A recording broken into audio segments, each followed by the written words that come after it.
Good morning, everyone. Really lovely to see you. More importantly, really lovely to see your faces. My name is Jessica Cho. I'm the head of external affairs for AmCham.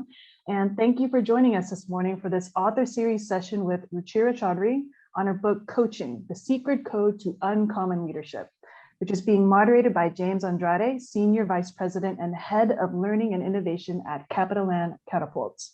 Before we begin, I would like to share some housekeeping. First, if you have any questions, and I hope you have many questions, please type them either into the chat box or use the Zoom raise hand function to let us know you have a question. Lastly, we will be launching a poll at the end of the session, so please do share your feedback. I would now like to welcome James to kick off this session. James, over to you. Thank you very much, and good morning to everyone.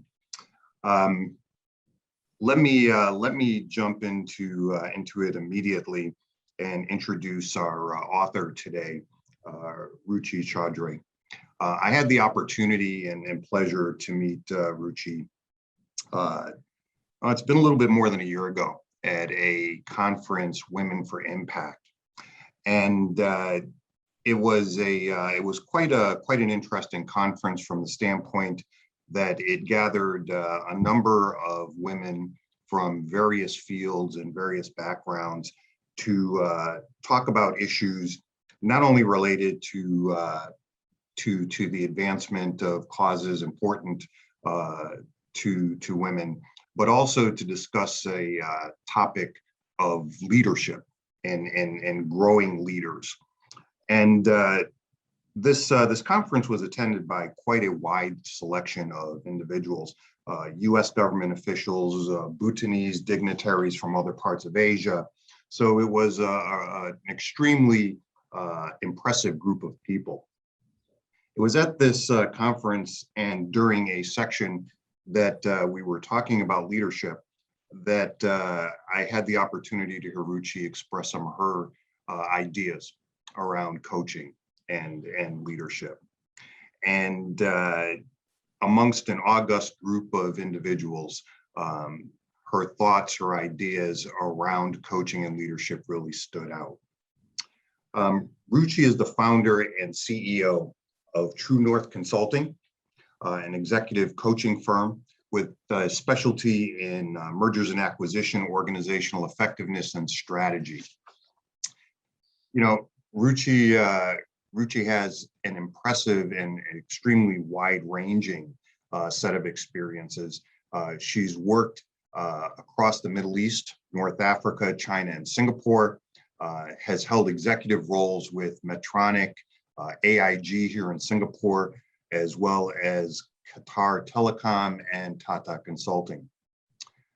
Last but not least, as evidenced by the book that we're going to be discussing, Ruchi is a prolific writer and published author and academic. She's a contributor to Harvard Business Review, has provided an independent column through LiveMint, has served in affiliate roles with SMU, IMD, and NUS, and currently serves as the executive coach for the Chicago Booth ADP program. Ruchi holds a BA from the University of Delhi in economics, a postgraduate degree in communications, and an MBA from the University of Chicago Booth School of Business. Ruchi, welcome to the speaker series, AmCham speaker series. Thank you, James, and thank you, AmCham. As you can all gauge by how he addresses me as Ruchi and not Ruchira, which is fine. You know, we love having little nicknames for people. That little chance encounter in Bhutan in 2019 had quite an impact on both of us. I also had the pleasure of meeting somebody who's as passionate about coaching and building and enabling others as James is. So I couldn't think of a better person to moderate this session. So I hope we can make this informal and interactive, and please seek, clarify, ask, because coaching is all about asking, not telling people what to do. I hope you enjoy the session, and I hope we can leave you with some learnings. So Ruchi, I got to start by asking you the question, what made you write a book on coaching? There are so many books out there on leadership and on coaching in general. What prompted you to add to the dialogue and discussion? So I'm going to be very candid. I don't know if my publisher would approve of this. A lot of people ask me, is this a great book on leadership or coaching? I honestly think it's neither. I think it's a book that stands at the intersection of leadership and coaching. The book doesn't give you the code to leadership. It doesn't tell you how to be a leader. The assumption is that you're already a leader in whatever sphere you are. And it tries to map the journey from being a good leader to a fantastic one. Or should I say a good leader to an uncommon one, as the title suggests, coaching the secret code to uncommon leadership. And I define uncommon leaders as those that maximize their success and that of their organizations or their teams by taking others along in the journey. They maximize success by making others successful. They're constantly shining the light on others. They're constantly enabling others. And coaching is that key or that code that unlocks this uncommon leadership. So while there's a lot of literature, as James rightly said, on coaching, there are frameworks, there are models, there are ideas and tips and tricks to tell you how to coach. This wasn't about being a professional coach. Neither was it about leadership. This was about you, the leader, and how you can make those minor changes to perhaps the way you lead every day to become that the compass, the rudder that takes people along, that guides your people, so that together you can not just, you can grow those numbers, but you can grow those numbers with your people. That's really the key idea behind the book. Well, I have to say, I think you're being a little bit modest in saying that it's not a guide and providing some how-tos on coaching.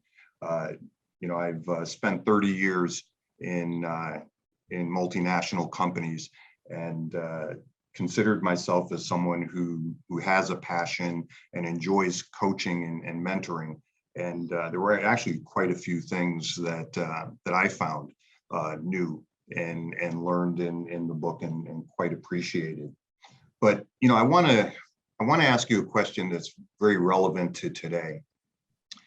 Most recently, Singapore has gone back and implemented another round of, I'll call it lockdown light. Yeah. And people are feeling quite a bit of stress, not only personally, but also in how to interact with their teams and how to lead their teams and how to coach, however you define coaching.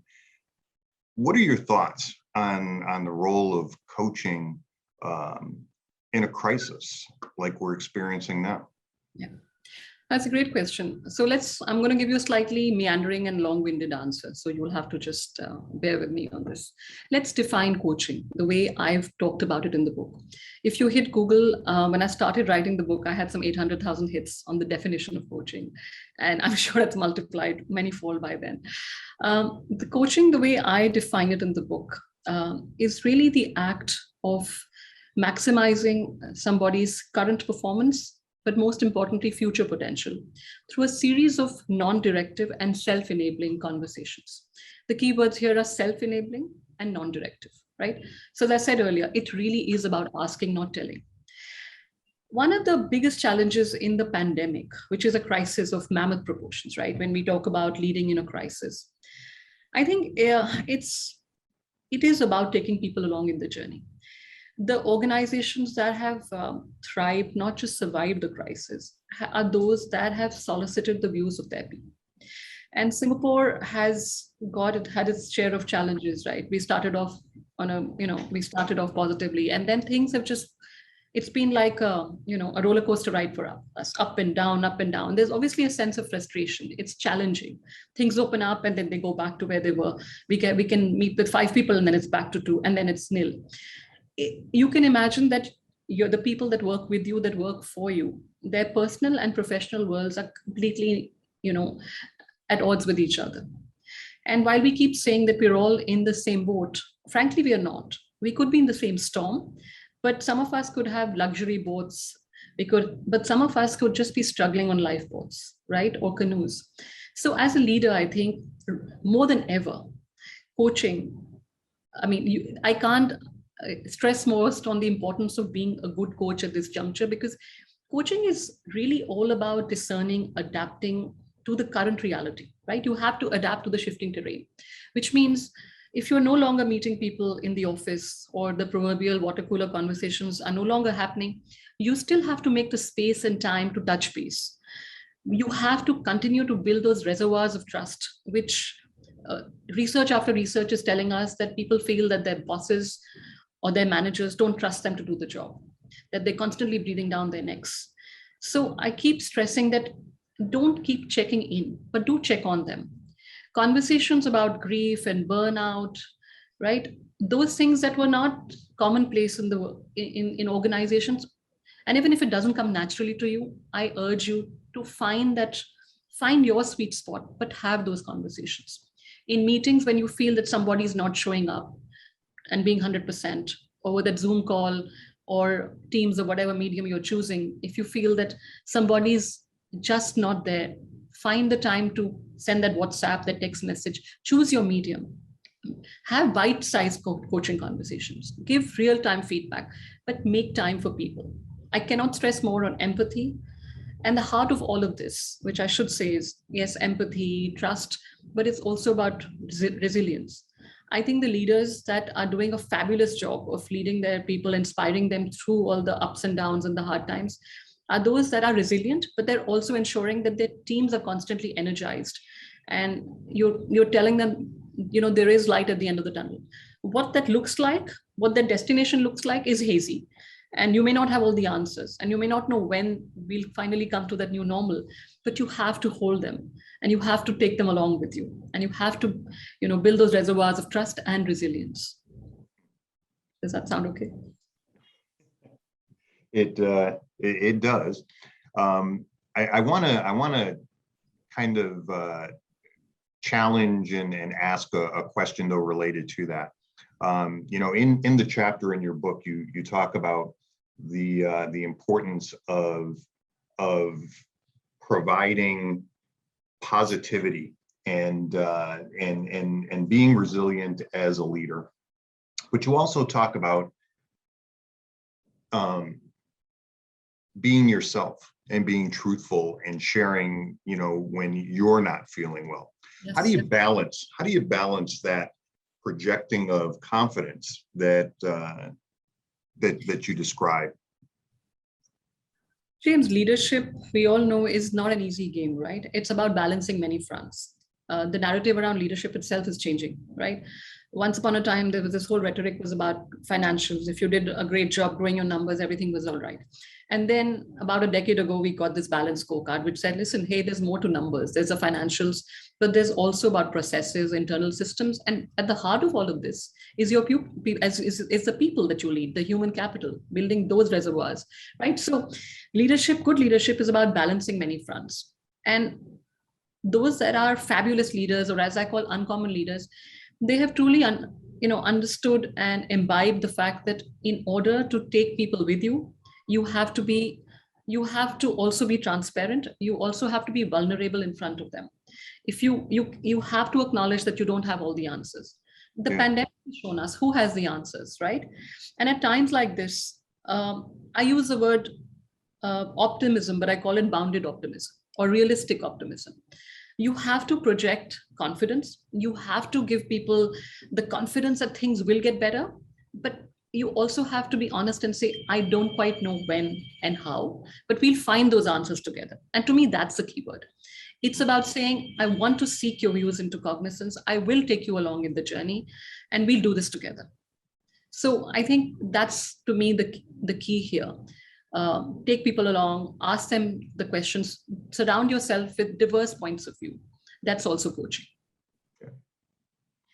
Okay, I want to jump into the actual nuts and bolts of coaching that you outline in your book, and you give a very interesting model of coaching that you described as the 4C+ model. I think you have a slide on that, but I was wondering if you could walk the participants through your model.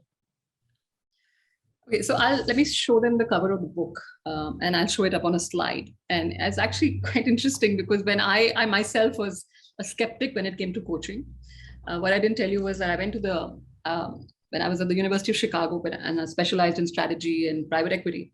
I was going to change the world as this hard-nosed consultant. I'd been an advisor to organizations. I did a lot of org design, M&A work, right? That was my sweet spot. And then in Singapore, I was working for this large financial services organization. Please don't Google it. I haven't put it on I will not mention it. And I realized that I was in an organization, there was a complete lack of any kind of enablement. It was complete vacuum. And around this time, the University of Chicago called me and said, would you like to be a resident executive coach? And yes, I was certified, etc. But I didn't see myself as a coach because in my mind, I thought of coaching as very fuzzy, very amorphous, because there's no beginning, there's no end. And, if it's all about the numbers or at least showing the ROI of the work that you were doing, I was very nervous about how I would contribute. But it so happened that it was a very turbulent time in my career. And when the University of Chicago called me to be the resident executive coach in Singapore, they had a campus in Singapore, which they moved to Hong Kong. I said, I have nothing to lose. Let's do this as an experiment. And so in essence, when I did join the world of academia, I still straddle both the worlds. I realized that in essence, what is coaching, right? What was I doing with a leader? I was doing what the book cover does, right? It's a spaghetti, it's a big knot, and you unravel it. And then you help the individual go higher. That's what coaching does. We're all leaders. We've been there, we've done it. We are all experienced. We have a lot of wisdom. It's not as if we don't have the answers within us, but these thoughts become big knots in our head. And when you have a coach, that individual helps to untangle, but not just untangle, but also help you become a better version of yourself, help you become more capable, give you a lot more clarity, right? And perhaps self-awareness, which to me is the biggest thing, and the confidence to go forward. That's what coaching does for you. And that's what I realized as I started to coach all these senior level leaders that came for the programs at the University of Chicago, the Booth School of Business. And I was able to marry the classroom learnings with their own personal trials and tribulations. And as I was going about putting the chapters in the book, I realized that in simple terms, I should be able to articulate what coaching does, right? And that's what the model that James is referring to. And I won't lie, I did struggle a bit, right? For someone who's a coach, you would think that I would have this, you would think that I would have this at the back of my hand, but I struggle. I struggle because in my mind, I couldn't really pinpoint. I'm saying all of this to you, I think fairly eloquently, but then I struggled and I looked at a lot of websites, HR journals, ICF, Coaching Federation, and it gave me some great sort of sentences, unleashing potential, untapping those reservoirs of innovation, but I couldn't really pinpoint how. So I came up with, I think, a fairly simple framework for any individual, any leader who thinks that he or she would like to coach better, sharpen their coaching skills, and take their people along in the journey. Here's the model. It's called the 4 C's model. And what does coaching achieve? First, capability. It helps the individual that you're coaching become a better version of himself or herself. Second, and at the heart of all of this is the untangling of the knot, is the clarity, right? You untangle the knot, you help form distinct patterns. So the individual has greater direction and the ability to see the future. Confidence, the ability to make you not just self-belief, but also self-belief that spurs action. And the last bit is consciousness, which is another word for self-awareness, right? And that's what the model tries to do. But at the heart of all of that is culture that fuels it. So as a leader, you need to consciously ensure that seeking feedback, giving feedback becomes a norm in your teams, in your microcosms, in your subcultures. And that's what coaching does for the individual. And by the way, it's not just about the individual that you're coaching, it's also about you. It's also about the fact that you should seek that coaching for yourself, no matter how senior you are. And when you do that, and when you make your people more capable, you have more time to focus on your strategic years. And of course, you leave behind a legacy. You know, after all, they say, as Mahatma Gandhi said, good leadership is not just about having followers, but it's also about how many leaders you create for the future. Shall I stop sharing, James, or do you want me to do more? No, I'm going to ask you more questions on this, but you know, Ruchi, one of the things is, as I read through your book, that was a new learning for me, was the way you connected capability and innovation. Now, I have a personal need and interest in innovation. Our institution, Catapult, is focused on innovation as well as leadership.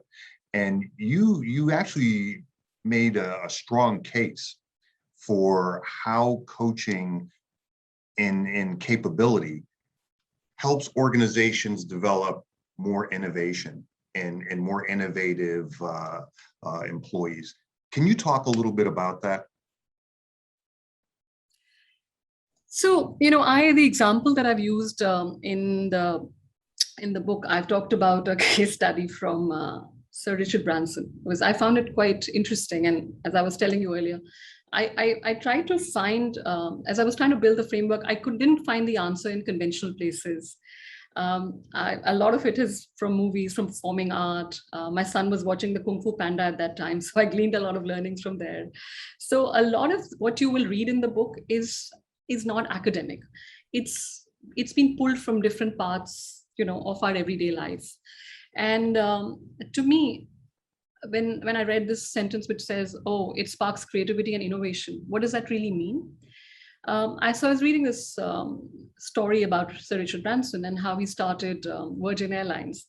And apparently he was stuck in a town somewhere and wanted to go meet the love of his life at that point. And there were small aircrafts, and they said, "Oh, we won't be flying the aircraft today because apparently we don't have enough people." So he said no, he needed to get there. So he walked up to them and he said, "Fine, I'll charter the aircraft." So he paid them a certain amount and chartered that aircraft. And then on a whim, on a blackboard, he said, whatever, I think flying Virgin, $18. And he went around with that board and asked people if they were interested. And it turns out there were many takers, and so much so that he was able to more than recover the price of that charter. And if needless to say, he made it to that little destination, that island that he was hoping to go to. And the next morning, he apparently called up Boeing and said, you know, "Are you interested in leasing out some aircrafts? Because I think, he felt there was a huge future." The rest, as we all know, is history. But it's a very simple example. But what it tells you is that he calls it ABCD, always about connecting the dots, right? It's always about making connections. It's always about thinking out of the box. And he is a prime example of somebody who's truly taken his organization from strength to strength. But it's not that he did it alone. If you read a lot of his, if you read his biography, if you read his stories, he constantly surrounds himself with people that challenge his thinking, that help him become better than he is today, that help him become more capable, right? Become sharper. And that's what a good leader coach does. When you have these conversations on an ongoing basis, when you surrender that space to the individual to think for himself or herself, you will get creative solutions. Now, again, I'm meandering a bit, but in survey after survey, we ask managers. HBR has done a study. Many others have done the study. And the net conclusion is most managers are honestly not great coaches. And why is that? It's not always malintent, right? It's just that in our mind, when we think we are coaching, we are basically telling people what to do. It's because through school and college, it's always been about having the right answers. And as a leader, you feel it's your job to give your people the solution, right? That's how we've always grown up.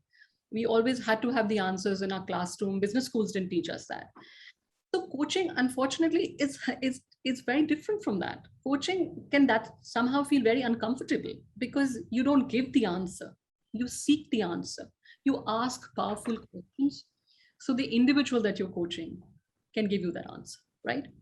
And if we sort of move away from this telling and to more asking, if we do more guiding, than advising, I think we'll all become we'll go a notch higher in our own coaching abilities, and hopefully give our people more capability to become better than they are today, more consciousness, the confidence to go forward, and the clarity.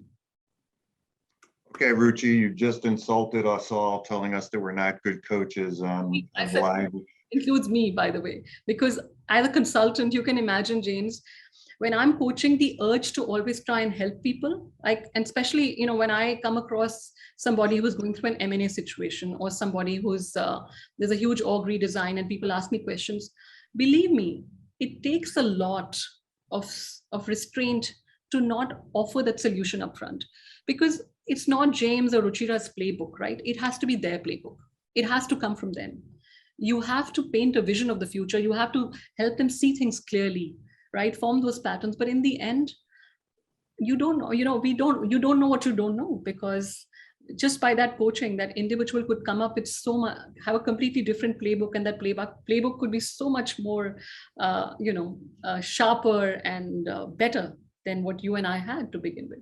That's what coaching is all about. Okay, so a lot of organizations hear what you're saying and agree and say, I'm going to outsource my coaching. I forget about, us doing it internally. We'll get outside experts to do it. But in your book, you actually caution against outsourcing the coaching responsibility. Tell us a little bit about that. Yeah, so I guess the essence or the key message in the book is that the leader as a coach, right? And I think I'll show you the slide, which is what I should have shown you in the whole premise of coaching is that it should not be a separate discipline, right? Coaching is not something a leader should do in addition to what he or she does. We have to acknowledge that in this day and age, coaching is a subset of good leadership. You cannot be a good leader or a manager without being a coach. And I say that because our reality is very different from what it used to be, right? Our narrative around leadership and what makes it successful has changed, right? In the VUCA world, which is very volatile, very uncertain, very complex and ambiguous, right? No leader can have all the answers. The yesteryear model of command and control, giving all the answer, has to give way to a more collaborative way of doing things. Prior to World War II, our businesses were largely self-contained. And then we moved on to a model where there was some marketing, some sales outside of our domestic shores. But now it's a very complex alliance. There's a lot going on. We are very networked. There's digitization. There's so much more, right, in our world. How can one single leader have all the answers? So in order to really sort of move the needle, really achieve those business objectives, we have to take our people along. And in order to do that, we need to make them more capable. We need to, coach them, enable them, so that together we can find the answers. And so the premise of the book is you cannot outsource this, because coaching is your primary responsibility as a leader. Building the next line of leaders, that responsibility rests on you and you alone. And yes, you can bring in executive coaches like me, but at certain junctures. Coaches like us should come in at short and sharp interventions. And we no longer should be perceived as those that can change the world. We can't be crutches. We come in at distinct points in an organization's life cycle or an individual's life cycle, right? When you're going through a lot of change, when there's an org redesign, where there's a business strategy change, when somebody's moving roles, a senior leader, transition coaching. Yes, those are fabulous times to tag team with an external coach, and you should. But remember, those, as I said earlier, short and sharp, focused interventions. You cannot outsource this to human resources, and you cannot outsource it to an outsider. This is your role and your role alone. I have to tell you, I couldn't agree more.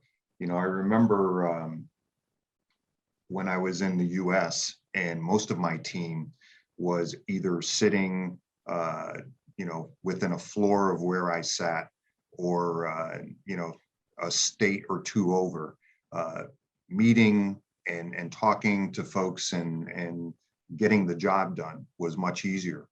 When I came out to Asia, where you have dispersed groups in multiple time zones, you really need to coach people and empower people to do their jobs without getting the okay from the boss. It just slows everything down, and quite frankly, it stunts people's development.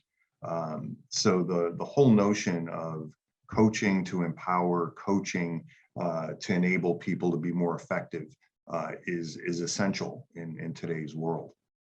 I want to remind the audience that the chat room is open and would welcome any of your questions. Please put them down, and we'll be happy to share them with Ruchi and get an answer to some of your thoughts.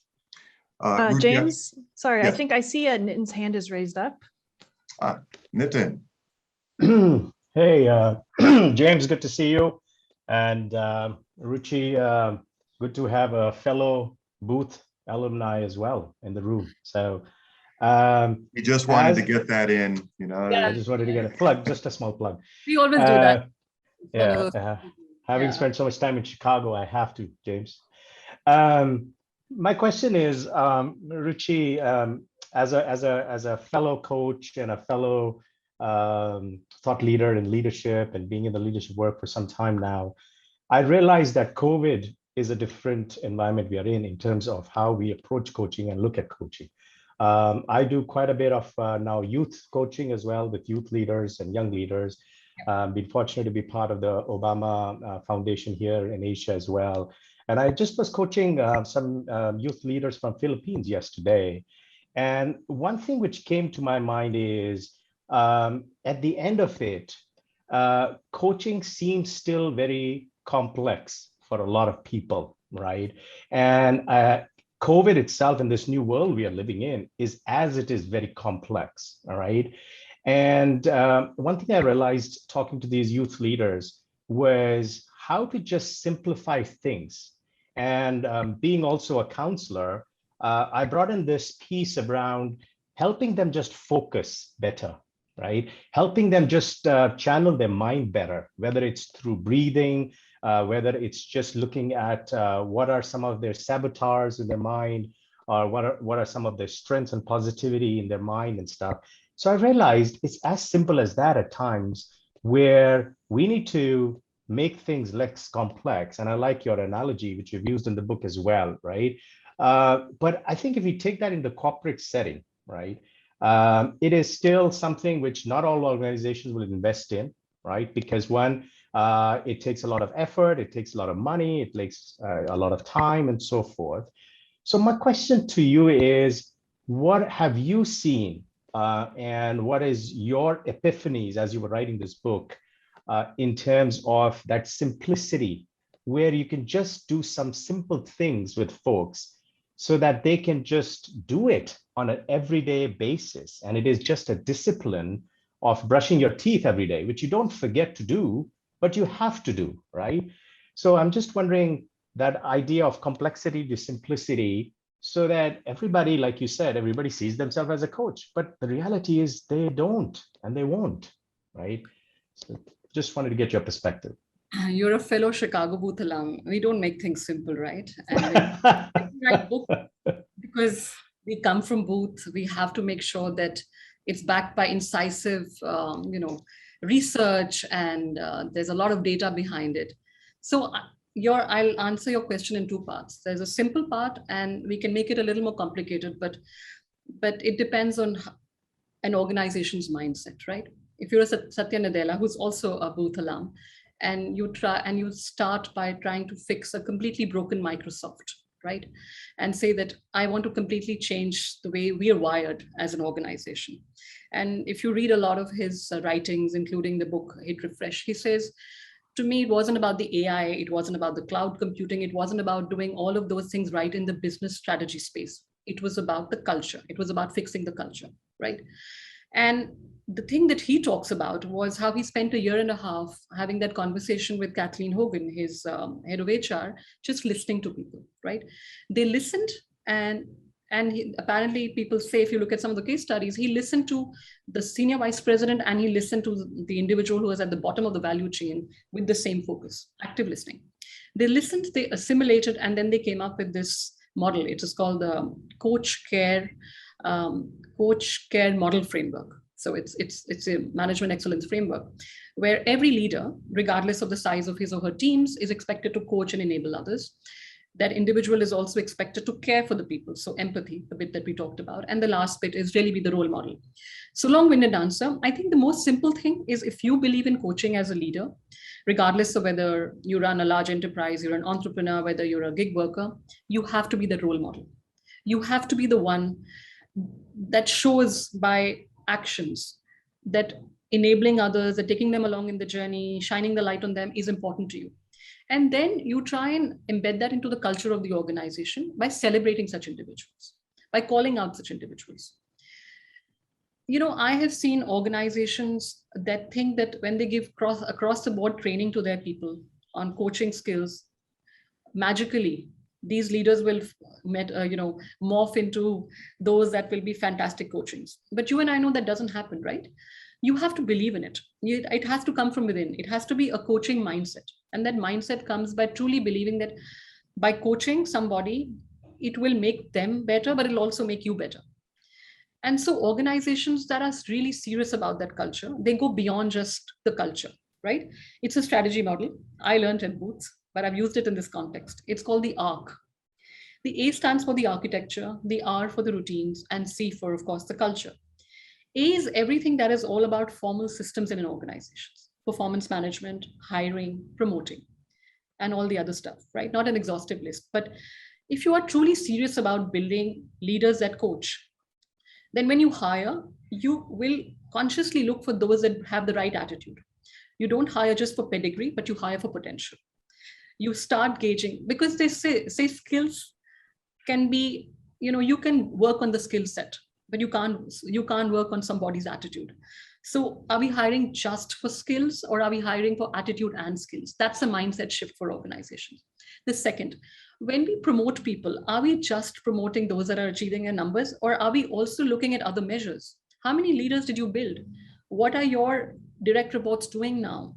What are your engagement scores looking like? Those that worked with you, have they left the organization? Are they thriving in other organizations? What's going on with you, right? Those are the kind of measures you start building in. And of course, the routines is all about how you communicate, the vertical, horizontal communication, how formal, informal are we? Do we coach in the moment, in corridors, bite-sized conversations, or are we very structured and focused? Or is the performance appraisal the only thing that defines our interaction with those that we lead? And the last bit, of course, is culture. Culture is all about role modeling. It's all about celebrating individuals like a Satya Nadella. So I hope that long-winded answer helps in some way. It does. Thank you. Hey, Ruchi, I'm glad you talked about culture, because I have to say that is one of the areas in your book that I thought was very, very interesting and very insightful. A lot of great anecdotal stories and examples of the importance of culture. I'm wondering if you could share maybe one or two of them to help ground everyone on the call of what you mean by culture and the importance of it. And if you don't have one, I was going to suggest one, but go ahead. Well, please do, James. I mean, you're quite an amazing leader coach yourself. I'm sure they'd love to hear. I like the one that of the gentleman from South America who ended up going to the Netherlands, I believe. If you could share a little bit about that. Share the story, okay. Okay, so I have to be candid. A lot of we've talked about coaching in different contexts, but we also have to be cognizant as leaders that how we coach, how we take people along in the journey often is a function of national cultures, and within that organization cultures, and of course industries, etc. Right? Oftentimes I have sessions with leaders. Let's say you come in from a startup, you've gone to a financial services organization, you want to be that leader coach, you're informal, you want to meet people in corridors and you want to ask them those questions. But those people are not ready for it because they've never experienced it. in their mind, you go to the boss with an, you want a solution to your problem, not to be asked 15 different questions like, how would you do it? So what do you think is the best answer, right? And I had a boss like that, and she was lovely. And I've talked about her in the book. Lots of tough love coaching, but she would do that to me. American woman, just moved to Singapore, and she would, accost us all in corridors and say, so Ruchira, you tell me. And she would do that in front of clients, and she would do that in front of other people. And me being me, figured it out eventually, started, doing my homework. But a lot of others found it very hard work because this is not what you're used to, right? And it's very intimidating, and you also lose face in front of somebody because this is not how you were taught your bosses behave with you, right? And so just to set that context, it really is about the culture. And so the story that James is alluding to is an interesting HBR study about this gentleman who was a superstar, rock star leader in Mexico, and then is asked to move to the headquarters in Netherlands. And he realized that every time he had a proposal or every time he would put something forward to the team, there was always opposition. There was lots of conversation, debate, and that really rankled him because in his world, you don't do that to your bosses, right? You typically accept what they say. If you have a point of view, you're very meek or mild about it. And this really shook him up.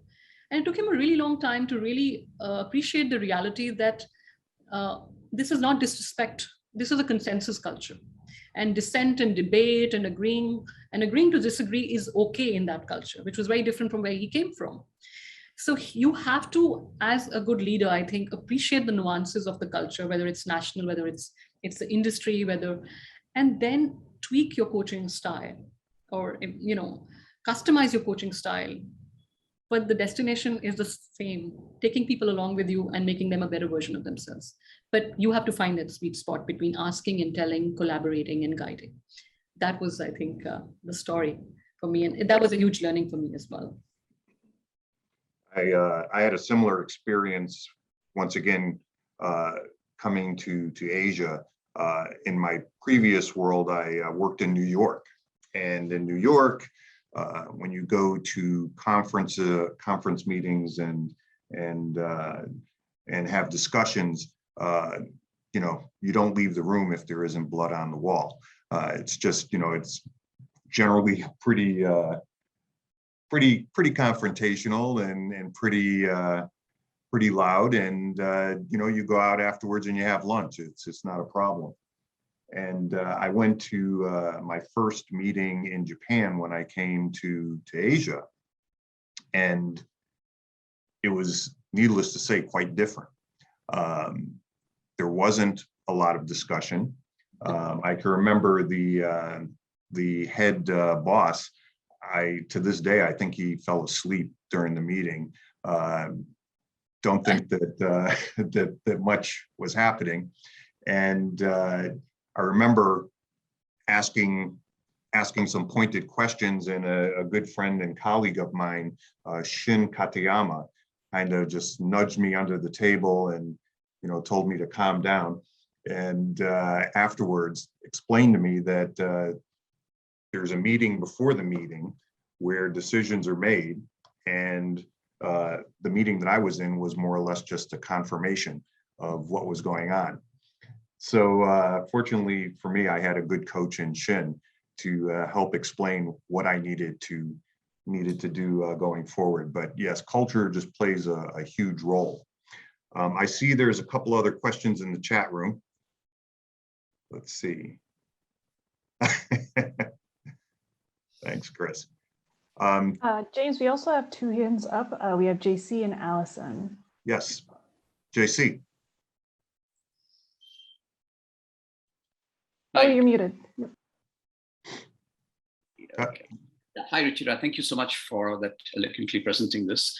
Quick question for you. What are your views on coachability? In other words, when is somebody ready, and are there some telltale indicators that this person can or cannot be coached? Yeah, actually, it's a great one. And I toyed with that, how to put that in the book. So first, to me, if you're a leader who's being given coaching by the organization, often we do it because we have to do it. And coaching has to be a two-way street, right? It has to go both ways. Unless the leader who's being coached truly wants to change and realize, because at the end of the day, coaching is all about doing things which is out of your comfort zone, right? We've been used to doing things in a certain way, and now there's this individual who's a sounding board, but is also often giving you some home truths, right? It's like putting up a mirror in front of you, and that mirror tells you things about you. Some of us do it, it's some of us are more gentler than others, but the whole idea is to make you a better version. And in order to be that better version, you will get some tough love coaching. A lot of leaders just switch off. A lot of individuals just switch off. And it's by the way, it happens across the board. Even at the Chicago booth, where I was asked as to be their coach, their resident executive coach, there were a lot of CEOs who would come and say, listen, I've been there, done it. I don't need you to tell me, which was fine. And there were those who came back to me and said, okay, let's try and do this one more time, right? So coachability is perhaps the single most important factor. As a leader, you can do your bit to coach. You can have that growth mindset that Satya Nadella talks about, that everybody can coach, but you also have to be discerning enough to understand that beyond a point, you will not make any progress if the individual doesn't want to change. You'll have to give up at some point. You have smart Alex in the world, and you have those that have decided that this is a closed book. You cannot open that book and you cannot turn those pages. So you will have to find that ability. But it goes both ways for you, right? You as the leader, and your ability to get coached has to come from you accepting that it's not about learning something new, it's about unlearning, and it's about letting go of your own beliefs. And when you, the leader, is coaching others, you need to find that fine balance between somebody who's keen to change, can be made to change, or is completely close to the idea. Thank you. Allison? Well, first, I appreciate the conversation on the nuances of culture as I would describe myself as a pushy American new to Singapore and being coached along the way. Second, non sequitur, love your pride in Booth. My eldest son went to the college at Chicago, so go Maroons. But my question is, you talked about coaching in corridors, which clearly we haven't been doing for the last year and a half, and certainly not doing now in Singapore. So I'd love, pro tips from you about doing that successfully. Sorry, Alison, could you say that again? The last bit, coaching in? Coaching in corridors, which you referenced earlier, which we cannot do right now. We're in a Zoom corridor, I guess, if you will. But I'd love pro tips on, having that kind of interaction in today's world. I'm honestly not sure if it's a pro tip. These are just things that I picked up along the way, talking to a lot of leaders and what's made them successful. And perhaps also for me. And I must be very candid, as I started to write the book, we were very far away. It was 2019 and I didn't know the world was changing. And I was not a fan of virtual coaching. In fact, I didn't put anything in the book that suggested that we would ever do this to a screen. And of course, by the time the book came out in March, the world had completely changed. And the publisher said, we're not going to, what's the point? Everything's shut. So we held the book back for 6 months.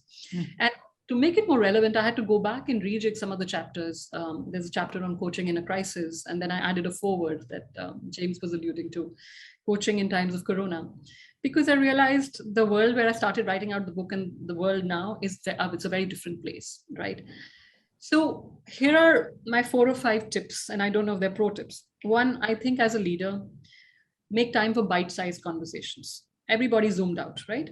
We're constantly on these calls, everything happens on calls, etc. So find bite-sized moments. Think about your medium. Does everything have to be a video call? Once upon a time, we had good old phone calls, right? I don't know. I mean, people seem to have forgotten that we picked up the phone and spoke to each other. Honestly, the idea of often having to comb my hair and look a certain way bothers me sometimes. And I'm sure it bothers your team members. Yeah. So then just do away with it. Send a WhatsApp message saying, let me know when you have 5 minutes. This doesn't have to be long. It doesn't have to be complicated. When you're having a team meeting, check in on people. You obviously can't get personal, but just being a little bit vulnerable and telling people what happened in your day, or, things like, oh, I'm a single, if you're a single parent, let's just make this up, right? It's been a hard day yesterday, between schoolwork and this, I've just had a really, really, really bad day. What's been going on with everybody? If you start with your own story first, if you start about when you say that it's okay to be not okay, then people will open up. I was very taken in when Citibank appointed their first female CEO. And one of the first things she did was saying, no Zoom calls on a Friday. I hope they follow it, and I truly hope they do. Because when you send out a message like that, what are you saying? That your work-life balance is important, right?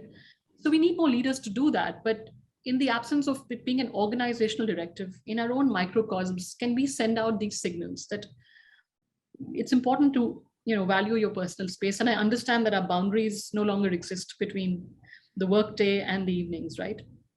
That kind of conversation, I think. So being vulnerable, and I think I said that earlier, you have to find ways to build trust. That, and again, this is not about saying you can slack off, right? Because I'm not checking in on you. You have to find that balance between slacking off and cutting them some slack. And you will have to find that. So, but I'm a strong advocate of choosing your medium, about doing bite-sized conversations, text message, WhatsApp, checking in on your people, and ensuring that they're doing all right. And if you see people on a Zoom call not being themselves, right, find that moment later to find, just to make sure that everything's all right.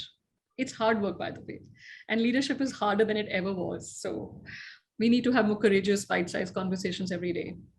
I have a client, again, don't hold me to it. He's also a booth alum. Leads a large company. And then he says to me, this is something he did because everybody was so busy. He says 5 to 6 p.m. is no appointment hour. Anybody who needs him can just come to him because they need to take decisions, right? And he said we're just so obsessed about finding time in people's diaries. Our calendars are jammed. But the fact is we're not traveling anymore. Why should they be so jammed? Why should we be doing so many meetings? We need to make space and time for ourselves. And that has to come from you, the leader. Thank you. I appreciate that. We have a question from Priya, and I just want to warn everyone we're coming up on about 5 minutes before our session closes. So if you have a question, please put it in the chat so we can get it to Ruchi. Priya. Sure, thanks. Hey, Ruchi, it's been really inspiring actually so far, the conversation that you've been having on coaching. And, as a certified coach myself, I really see that it's very, very life-changing. One question which I have is, what's your views on self-coaching? So, taking the time to unpack your own head and really think about how you're showing up as a leader and being more intentional in your own development as well. I think it's a great one. I haven't explored it in detail, but in many ways, I call it the consciousness bucket in the 4 C's model. Self-awareness, a consciousness, where often leaders ask me, what does that really mean? And I said, really find the time for yourself to self-reflect, right? Think about ways in which you could be a better person and a better leader. And how do you do that? Of course, make time for yourself, but if you're comfortable doing it, seek feedback, right? It goes back to that culture where seeking feedback, not just from those that you report to, I suppose, but also those that work with you, friends. If you don't want to ask a spouse, that's fine. I wouldn't. I'd always get terrible feedback about how OCD I am and all of those things. But I'm just saying, find people in your circle of trust that you think want you to be a better version of yourself. It could be friends, it could be colleagues, it could be those that work with you, those that work for you. If that's something you're willing to do, right? If that's something you're willing to do in terms of leaving your ego at the door and appreciating the feedback you get, I think it makes us better human beings, better leaders, and all of those better things, because that leads to greater self-awareness. Thanks. Ruchi, I'm just checking the time, and I know that that folks may have other things that they need to do afterwards. It's just gone too fast. There's quite a few things that I still wanted to ask you, particularly about different coaching styles, and you did a chapter on women and coaching. I really would encourage folks to pick up Ruchi's book. There are so many things that are insightful and new. And as I said, quite a bit that I learned, and I thought that I had seen just about everything that needed to be seen or said around coaching and leadership. But as we start to wind down, let me ask you, Ruchi, is there anything that you would like to leave the folks on the call with as it relates to coaching and the importance or role that they can play in coaching their people? Thanks, Jim. Having somebody who's read your book inside out, and sometimes I think is a deterrent because you know everything there is to know about the book and more. I will just leave you with a simple message. I think it's been a great discussion, and thank you for joining in and asking all your questions. And yes, I'm available on LinkedIn. I have a website. The book's available in Kinokuniya. It's on every Amazon website, so you can know more about it. But I guess, in a nutshell, coaching is more important than it ever has been. These are very turbulent times for us. And now we need leaders with a steady hand at the helm to navigate these extraordinarily choppy waters. Think of trust, think of resilience as your rudders. Be more empathetic to people and take them along in the journey. Because we know that as you shine the light on others, you will shine brighter. When you make people go higher, when you elevate them, you will soar even higher. And that's my wish for you. Thank you. Hey, Ruchi, we've got about 2 minutes left, and you touched on this, and there was one final question in the chat room. The question is, statement, Singapore has been ranked the most fatigued country in the world. What are your thoughts on what Singapore can do better? And there seems to be a fine line between executive coaching and life coaching, as you just alluded to. What's your advice for current coaches or folks who want to be coaches? I'm not an expert, to be honest. My forte has always been about business coaching, making you a better professional. But in the pandemic, through this crisis, our worlds, those lines are blurred, right? When you have any kind of coaching session with anybody, leader, an individual, an entrepreneur, gig worker, you realize that a lot of what we are facing today is really about what's going on in our personal lives and how our spaces are colliding. I guess it's a simple thought. We have to be more humane. We have to be more empathetic. We really have to pause and listen more, and listen not with the intent to respond, but listen with the intent to absorb. Sometimes silence helps. So just be a more empathetic, humane coach. Be that sounding board. Sometimes it's a very cathartic experience for somebody to just talk. And I often just let people talk, right? They just, for the first 5-10 minutes, they just rant, and it's okay. It's okay to not be okay. And I think that's the message we need to send out. We need to be as transparent as we can for those who are leading large organizations, but at the same time, give them optimism, give them bounded optimism, but just be there for your people. I think this is a very different time in our world, and we just need to do this together. Take people along, pull them together, take their views into cognizance, and that will also be true as you go back to maybe perhaps some sort of hybrid work environment. Please solicit views. Don't tell people what to do. Ask them what works. Excellent. It's a great way to close out this session. Once again, Ruchi, thank you very much for sharing your insights and giving us a taste of what you've written. And I would encourage folks to go out and purchase Ruchi's book on coaching. It is quite good and quite insightful. I will turn it back over to AmCham. Thank you so much, James. And thank you so much, Ruchira, for a really engaging session. I won't take up too much of everybody's time, but I hope that you really think of what Ruchira said today. I hope it's food for thought as you take your lunch. And I do hope you take a good lunch and give yourself that time to just reflect. I think, Ruchira, you hit the nail on the head. We've been working at breakneck speeds for 2 years now. It's time to sort of sit back, reflect, think, and just take a pause and breathe. So I hope everybody does the same. And again, food for thought for your lunch. And please do reach out to AmCham and Ruchira if you're interested in learning more. Thank you, everyone. Thank you, Ruchira. Thank you, James. Just a quick plug also, if you have not signed up for the AmCham Human Capital Conference, which is this Thursday, please do so. And please reach out to the AmCham team or myself or people who are AmCham members as well. So hope to see you face to face this Thursday as well. Next Thursday, but thank you for the plug, Denton. Oh, next Thursday, sorry. Thanks all. Hope to see you at the conference. Thank you for joining. Have a good lunch. Thank you all. Have a good Bye one, now. Adeline. Good to see you, Roxana. Have a good lunch.